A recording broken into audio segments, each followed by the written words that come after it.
Hey, ladies and gentlemen, this is Colonel Stan Skrabut, and with me I have Lieutenant Colonel Darin Ninness. Say hello, Darin. Hey, how's it going, everybody? Glad everybody's here. So tonight we are going to talk about how to manage the prospective member list, right? So individuals that are signing up, but we have a few housekeeping things that we want to talk about first. So I will let Colonel Ninness tell you about those. Oh boy, put me on the spot a little bit. Those of you who have questions for this evening's webinar, don't hesitate to put those in the chat window, which is immediately to the right of the Google Live video presentation screen. I'm just about to tell everybody to put their presentation, their questions there. Also, if you have any questions, certainly put them on Twitter, hashtag CAP Recruiting. We're monitoring that hashtag and we can go from there. Very good. Very good. Okay, so tonight we are going to be looking at the member perspective list, and this strategy that I'm going to share, that Colonel Ninness and I, we kind of talked about, is one that I've been using at work. So just kind of backfill a little bit. At work, we have individuals who are signing up on a list, looking for a college to go to. So I get a portion of that list, and what I do is I start communicating with those prospective college students. And I do it over a series of emails, and we'll kind of talk about that, in hopes that they will apply to our college. So I see this no different than what we're doing in CAP, that we have individuals that are applying for information or trying to find a unit, and they're filling out a form that's going to national. And in e-services, we can download that list. And the idea is that we should be keeping track of those individuals, ideally getting them to member status. So this is kind of how we're going to do this. So I'm going to show you where this list is. We're going to get a product from that list. We're going to pull that product out, and then we're going to continue to build a prospect list and figure out ways to keep track of that. We're going to kind of do it on the fly here, and ways to communicate, etc., etc., etc. So let's get started. Okay, so I'm going to share my screen, and you're going to see the infinity effect here real quick. So I'm going to share this, and I'm going to hide this and present to everyone. Boom. I love the infinity effect. The infinity effect always cracks me up. Okay, so here we are on Civil Air Patrol, and Colonel Ninness, if you'd be so kind, if you let me know if it's not big enough, just kind of point me in the right direction. Looks pretty good so far. Okay, so e-services, that's where we're starting. I'm going to go ahead and sign into e-services. And under my favorite apps, I have member reports. So not sure where member reports is actually hidden, but I have member reports. So if you do not have this, or there's reports, over here on the left-hand side, you can also get to it. And I have a little star by it. That's why it gets to be my favorite, but I have member reports. If you don't have member reports, you need to talk to your unit commander and see if you can get permission for that. So from member reports, I'm going to pull that up. And because I work at the region level, I get to see a lot more information. So some of this, I'm not sure how this applies, down to the unit level, but ideally, you'll be able to at least get this report. So one of the reports that we have, if you scroll on down, is called the Prospective Member Report by Scope. So I'm going to go ahead and select that. And from there, I get to look at, and I want the Northeast region. So I'm going to pull down the Northeast region. but this is probably a report that typically you would get at the wing level, right? So ideally, the wing directors would be pushing this down to the units to let them know, and we can talk about that. But if you're not getting this information, you may want to have a conversation with your director at the wing level for recruiting and retention, because I think this is a really important report. So I'm going to pull it down for the Northeast regions. That way it lets me see everything. I recommend either pulling it down in Excel or a CSV file, but we're going to go with Excel. One of the things that you can check is include contact report. I found out that generates another report that's absolutely empty, so don't worry about it. Just click on Excel and view report.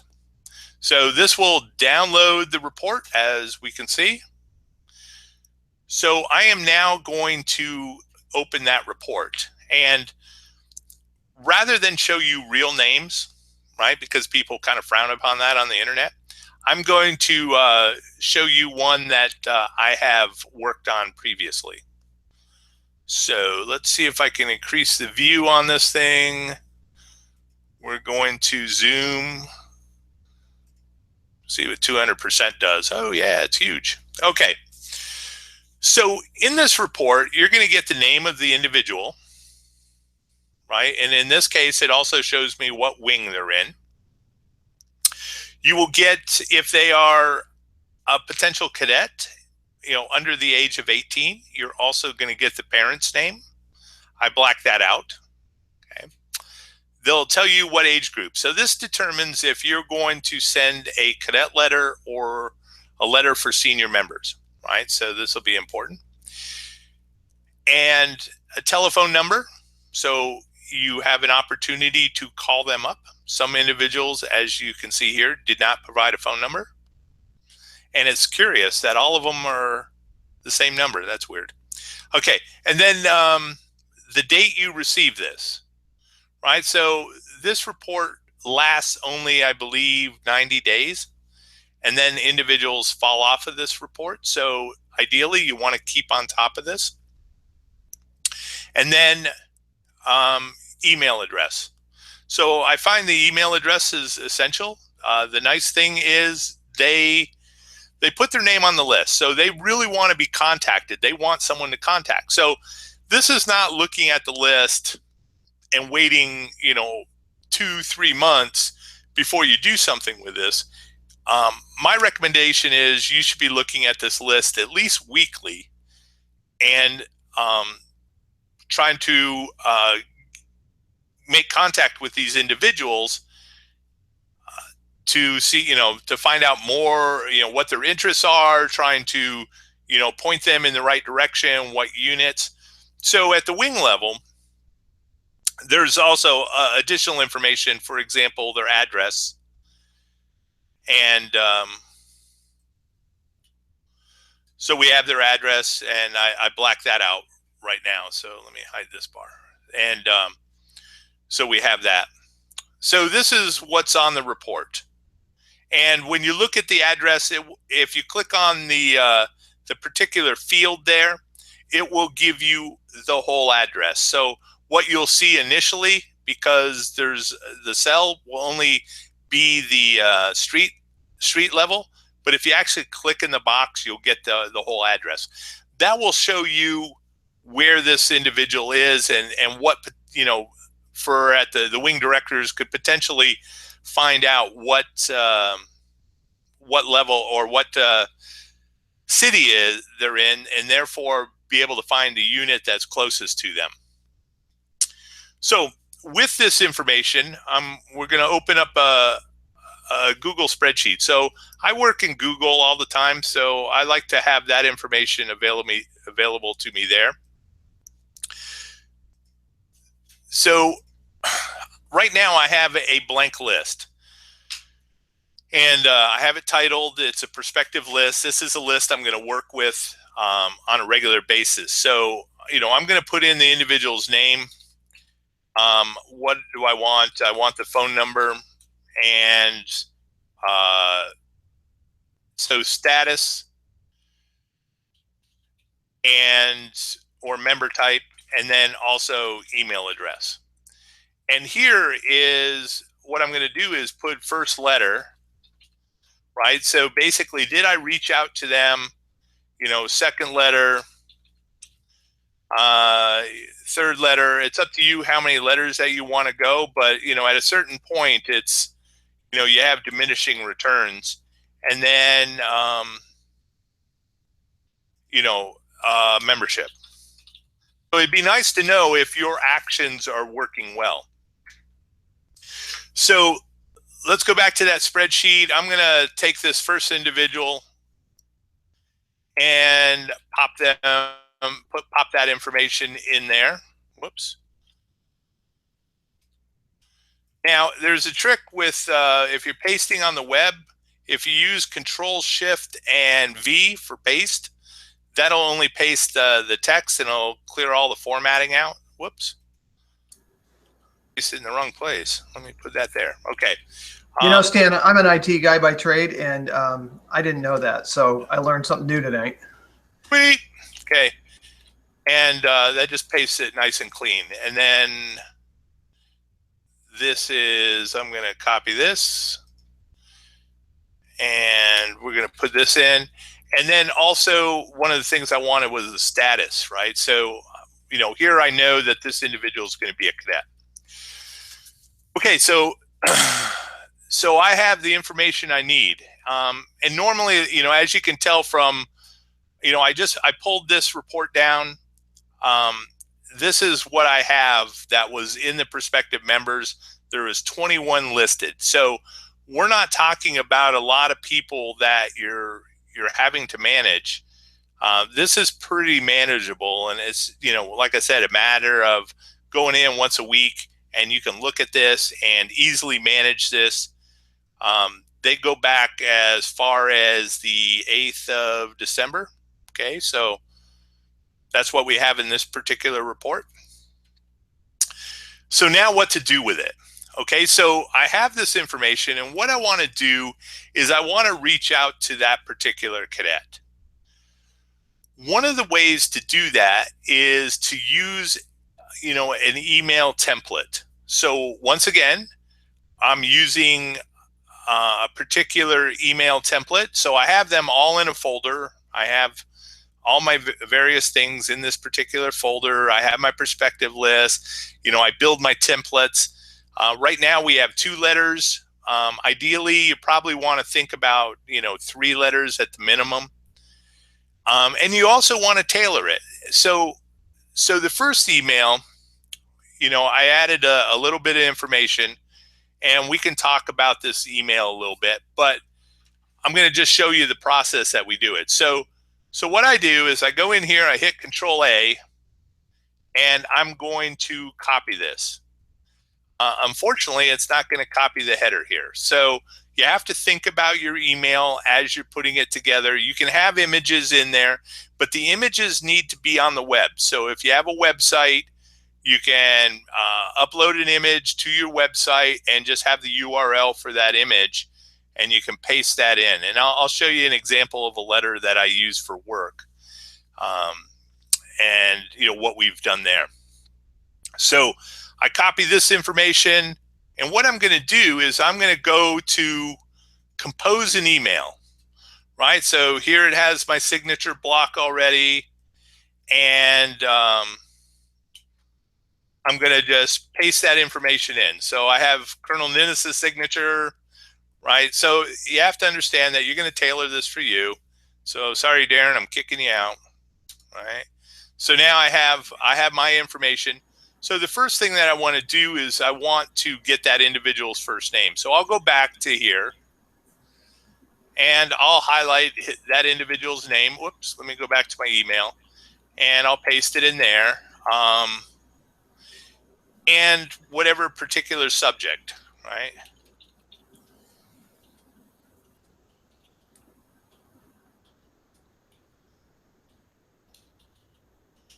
Thanks for your interest in Civil Air Patrol, right? And then I would go ahead and paste, let me find it. Let me grab this individual's email, post that in as an email, and we're ready to go. Okay. And then I fire that email off. And in here, I'm just going to put in the date when I did that.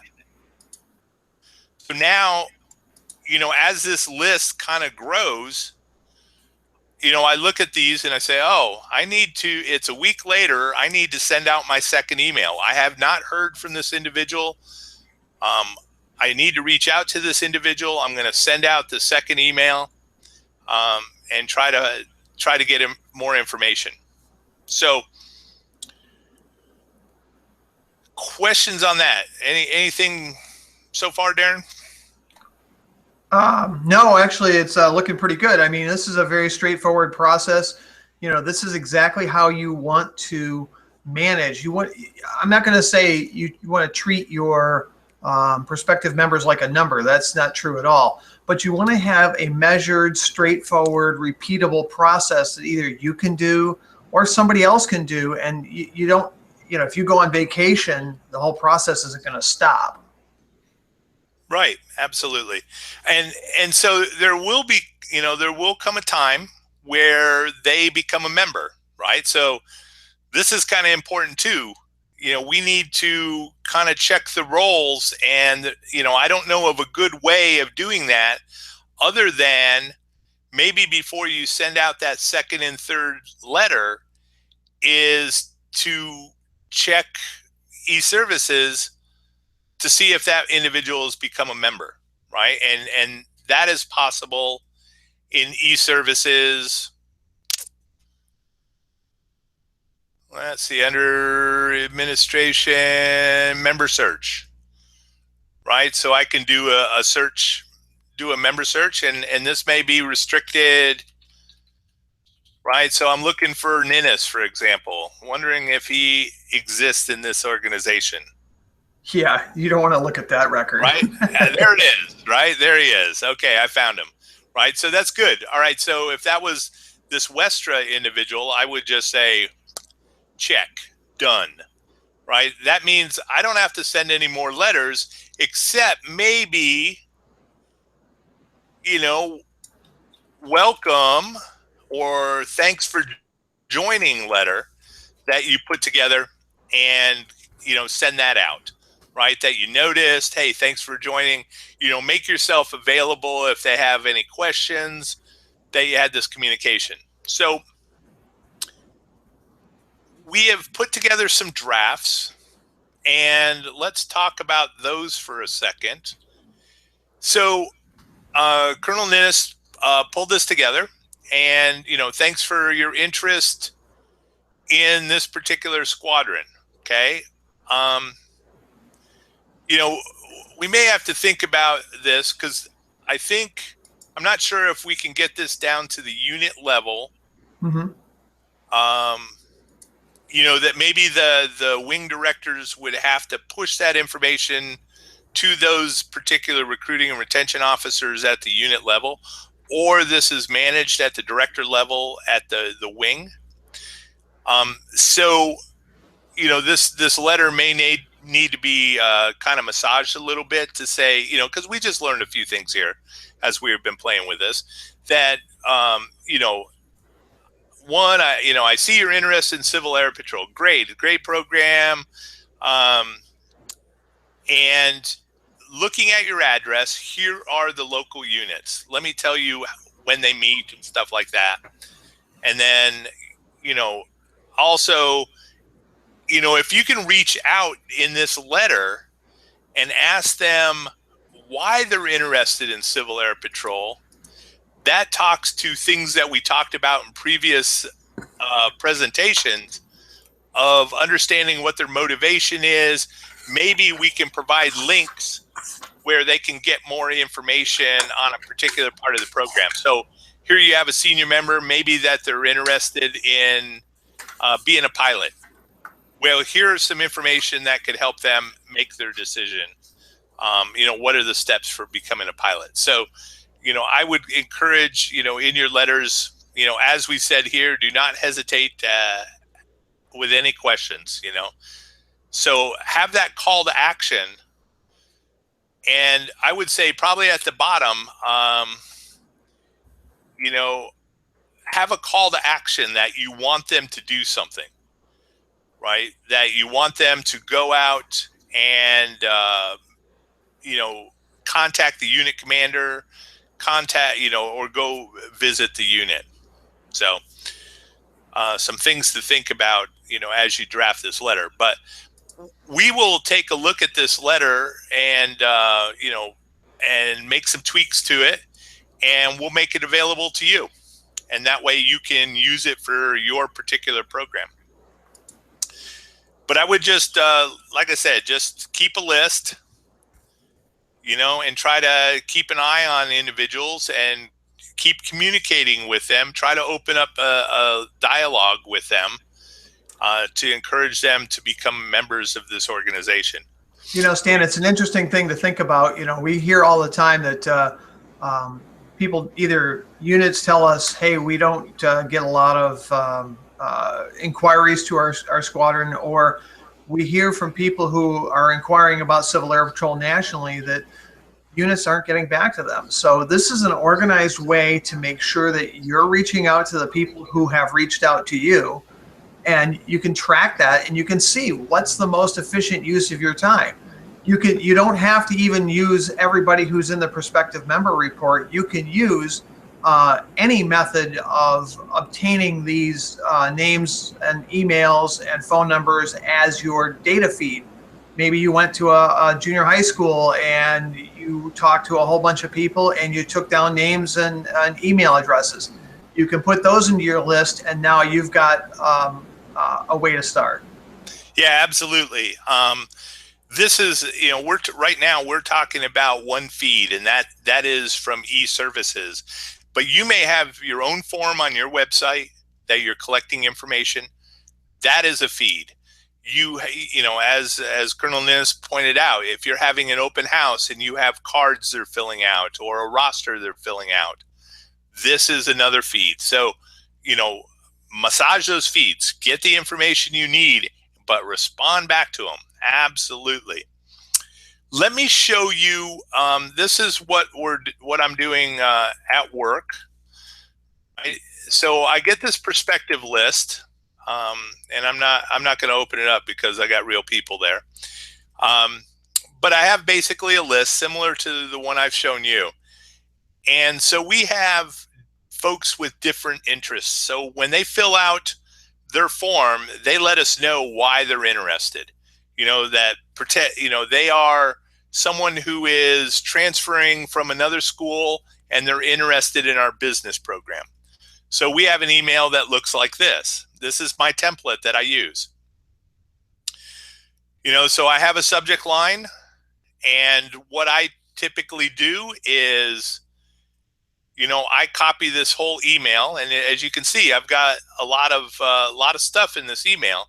So I copy this whole email, and here I am, and I'm going to use this as an example, and I paste it in. Right, so I have the imagery that I need, and then I'll take the subject. So I have the subject line up at the top, and I will replace that and get rid of that. And then I go in and I put the student's name in. And so here, hey, congratulations for investing in your future. Bum, bum, bum, bum. We understand that you would like to transfer to our college and you're interested in business management. Okay, so I'm telling them what I know about them. I go in and I provide them more information. Next steps. If you want to begin courses in the spring, we need you to go to this particular page to get started.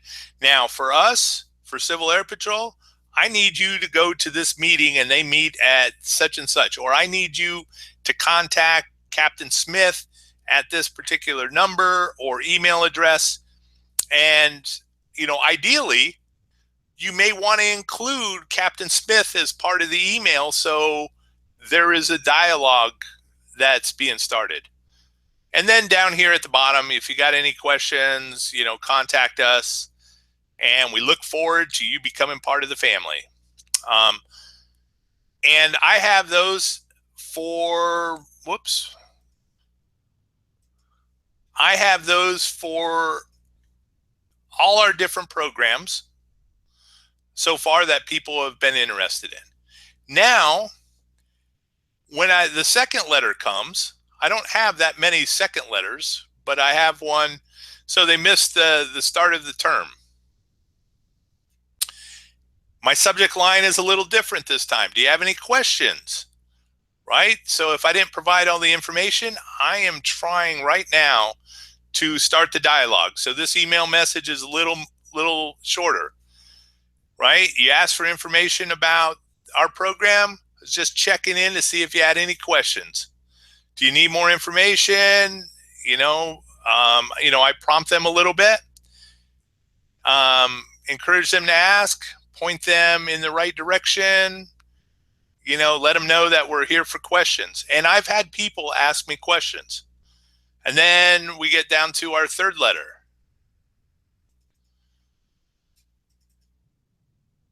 And our third letter now goes back, it's a little, using the business, for example. Are you ready to talk with an advisor?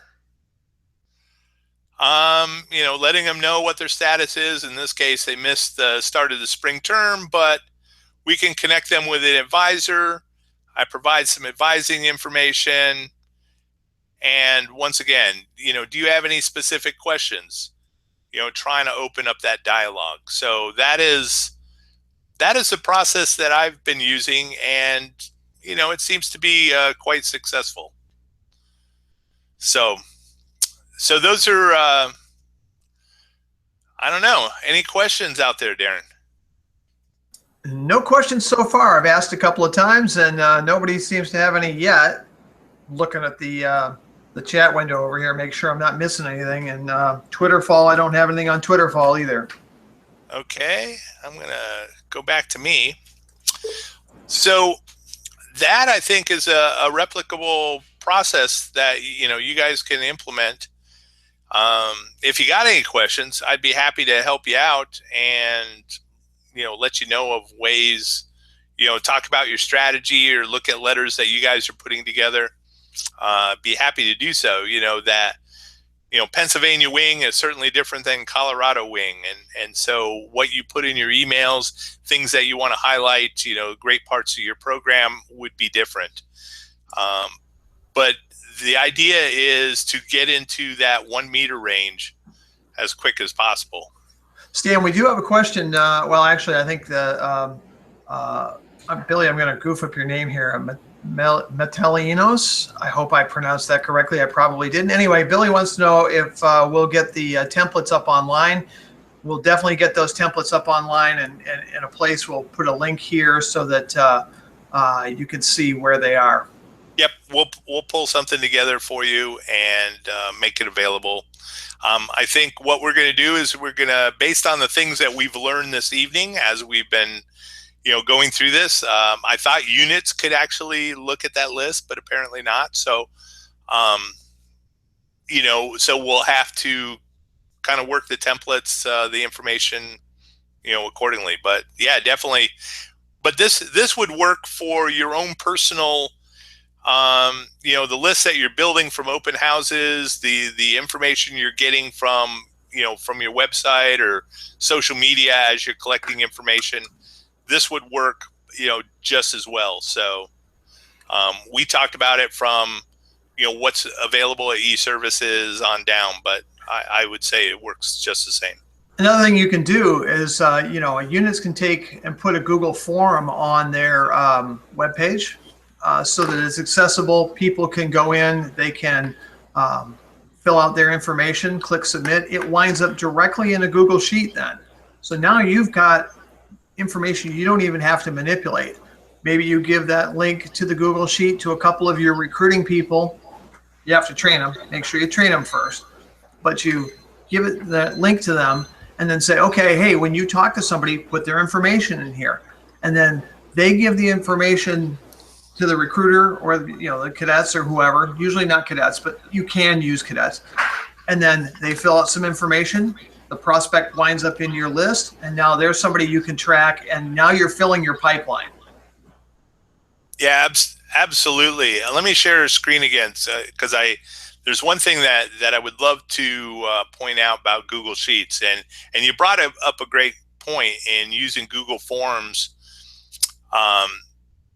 to do this, and we use Google Forms all the time. So let me share my screen, and I'm sharing my entire screen, present to everyone, and minimize. Okay, so say this was a sheet being filled by Google Forms. One of the things that's really important to do is, if you are responsible for monitoring this, is to actually know if somebody has filled it out. So you can go down to Tools and go to Notification Rules. And so anytime a user submits a form, you could get an email, daily or right away, but I prefer daily. And every day, at the end of the day, you would get an email telling you that somebody filled out your form. And it's kind of wonderful knowing that. That way you don't necessarily have to go back and look at it every time. You would get that email. So important little tip, I think. So okay, anything else out there, Colonel Ninness? Just looking right now. So the question was, at group level, can we make a general template for the squadron use? And I think the answer is yes. It's, the important thing is at the group level, you're looking at a report that's going to be potentially a broader area of units, not just one squadron, or you're looking, you have maybe 6 or 7 or 8 units as your responsibility. So you need to make sure that you can take those and say, all right, this guy lives in this town. I'm going to send that prospect template out to this guy and say, okay, your squadron is the, Main Street Composite Squadron. Your squadron is the Anytown Composite Squadron. Yeah, I tend to agree there that it wouldn't just be one template, but if you have a group that has 5 squadrons, you would have 5 templates. Have that stuff pre-populated, so that you can point them in the right direction, pull up the right template, push it out. The idea is to simplify this process as much as possible and try to get the maximum results. So that's why I have multiple templates. So I'm not writing constantly to get that information. Now, if you push the names down to the squadron and have them respond, and you have a group level template, at the squadron level, I would probably want to tailor that a little bit, to, kind of personalize it. And these templates are not, carved into stone, right? They should be adaptable to, each prospect that you have. So if you're doing an open house and on your information, they say they're interested in aerospace education, how can you take your template and further tailor it to address things dealing with aerospace education, providing them links, or, point them to, your group resource dealing with aerospace, or the squadron resource. I mean, anything that you can do to provide them with information to help their decision, to become a member. That's what you're trying to do. Fantastic. I'm just checking out a couple of questions here and typing, so I'm trying to click 3 things at the same time. Perfect. Anything else, folks? Take more questions. Just a couple of comments that did come up here, and Billy's was mentioning that he wanted to touch something on he sees when a prospective member comes to a unit. He says, please have some sort of a formal introduction. And this speaks a little bit to the open house process, not the trickle in, but the cohort model. I hate to beat that drum, but he says, so have a formal introduction, have a greeter potentially. I know some units do that. They assign a cadet, you're the greeter for this evening. When I was a cadet, we had 2 or 3 cadets, or actually 2 cadets that were our door guards, we called them, and they were stationed at the front door of the junior high school we met at. And if somebody came to the door, you opened the door and you provided them with instruction as to, oh, good evening. Are you here for civil air patrol? Oh, you are. Well, please go down to the hall to the right and someone there will be able to talk to you. And at the same time, when that person came in, don't just let them stand there with their hands in their pockets. Engage that person. And another thing is, and I saw this last night at a unit open house that I was at, a lot of people tend to talk a little bit in jargon. We have a lot of interesting terminology and a lot of terms that we use. Curry Award, encampment, Mitchell Award, orientation flight, all kinds of things that moms and dads and prospective cadets, they don't understand that yet. So I encourage everybody to make sure when you're talking to prospective new members, get concrete. The communication process, we talk about being concrete instead of abstract. Don't use terms that they're not going to understand. Don't use information that they don't understand yet. Instead of saying Curry Award, say the first achievement in the cadet program. Instead of saying your Curry voucher, which again sounds like something you might go to a restaurant to get, you say your uniform, your initial uniform voucher, that kind of thing. Very good. Any other questions out there? Let me look. Let's see.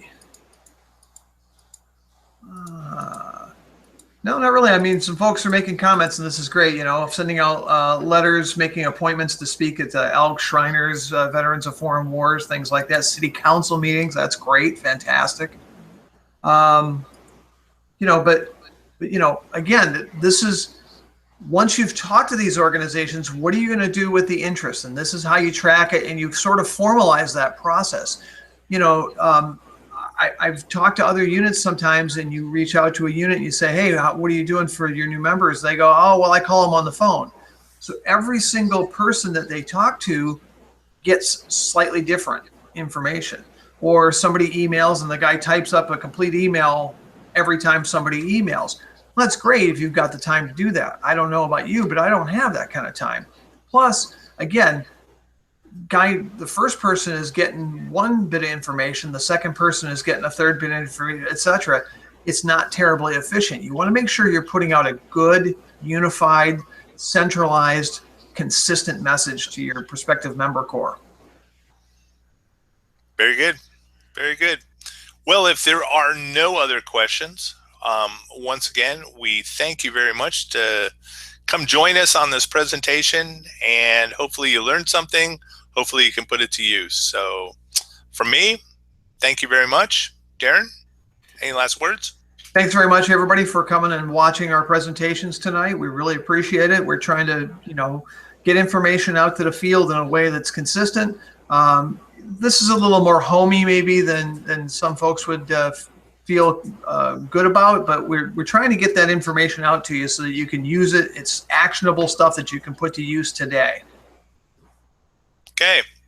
Well, with that, folks, we'll let you get back to your evening. Thank you very much for coming out and joining us.